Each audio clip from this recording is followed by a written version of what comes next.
Ini adalah kisah tentang Oedipus, raja yang membunuh ayahnya dan menikahi ibunya.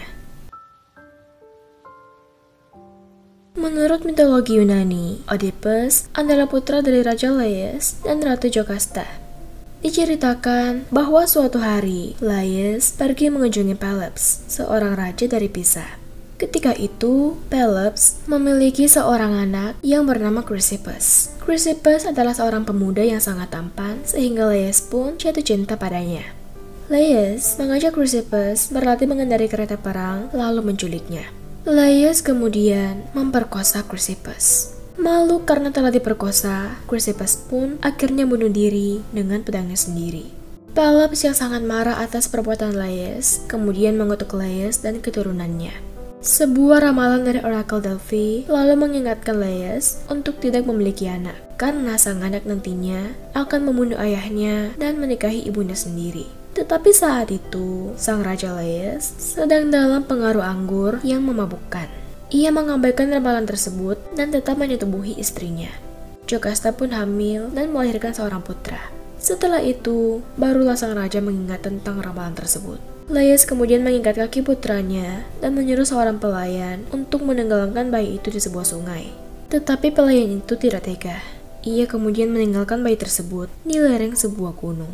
Sang bayi pun kemudian ditemukan oleh seorang gembala dan akhirnya sampai ke tangan Raja Polybus dan Ratu Merope dari Corinthus yang pada saat itu tidak memiliki keturunan. Ratu Merope mengobati pergelangan kaki sang bayi dan menamainya Oedipus, yang berarti si kaki bengkak. Oedipus dibesarkan layaknya anak kandung oleh Raja Polybus dan Ratu Merope. Ia tumbuh menjadi seorang pemberani dan menumbuhkan iri hati pada teman-temannya.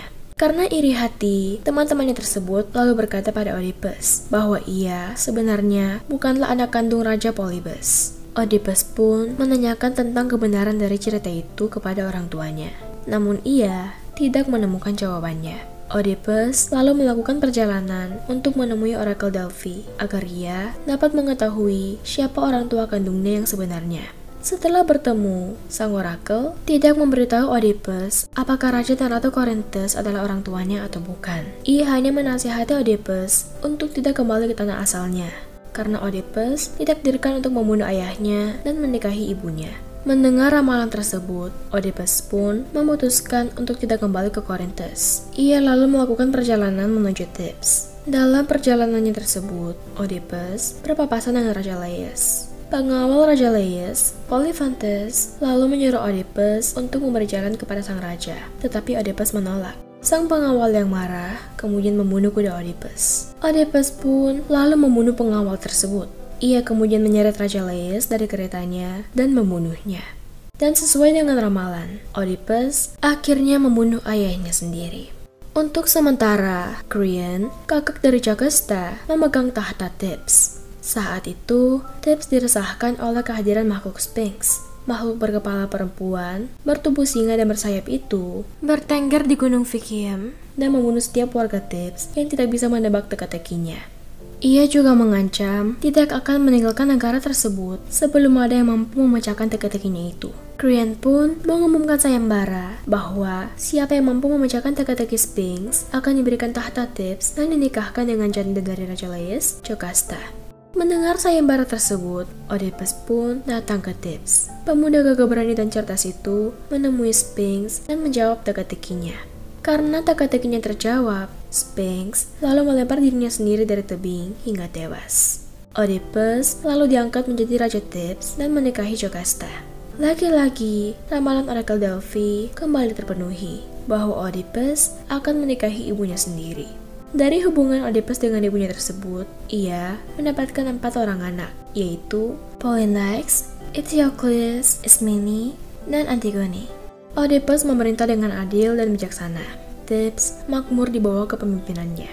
Namun para dewa di Olympus murka dengan hubungan ibu dan anak tersebut. Setelah 20 tahun Oedipus berkuasa, malapetaka menimpa Thebes. Pertanian gagal dan kelaparan melanda. Tiresias, sang peramal pun berkata bahwa pemuda Laius harus dibunuh atau dikucilkan supaya Thebes bebas dari murka para dewa. Sementara itu, di Corinthus, Raja Polybus meninggal. Permaisurinya, Merope, memutuskan untuk membuka rahasia Oedipus. Ia lalu menyuruh pembawa pesan untuk memberitahu Oedipus di Thebes mengenai kematian Polybus dan asal-usul Oedipus. Setelah mengetahui hal yang sebenarnya, Jocasta pun kaget dan merasa malu. Ia lalu berlari ke kamar tidurnya dan gantung diri di sana. Oedipus yang terpukul dengan kematian Jocasta kemudian mencundul kedua matanya menggunakan bros emas yang ada pada gaun Jocasta. Ia menyerahkan tahta kepada putra-putranya, lalu mengutuk mereka bahwa suatu hari nanti mereka akan terlibat perang saudara. Oedipus kemudian diusir dari Thebes. Ia lalu menjadi seorang pengemis buta yang berkelana tanpa tujuan. Oedipus ditemani oleh putrinya, Antigone, yang selalu memandu jalannya, sementara putrinya yang lain, Ismene, selalu mengabarkan kepada Oedipus mengenai situasi di kerajaan. Oedipus kemudian menghentikan pengembaraannya di Colonus, dekat Athena. Dengan perlindungan Theseus, Raja Athena, Oedipus dapat tinggal dengan tenang di Colonus sampai akhir hayatnya. Theseus lalu memakamkan Oedipus di Colonus dan membantu putri-putri Oedipus kembali ke Thebes.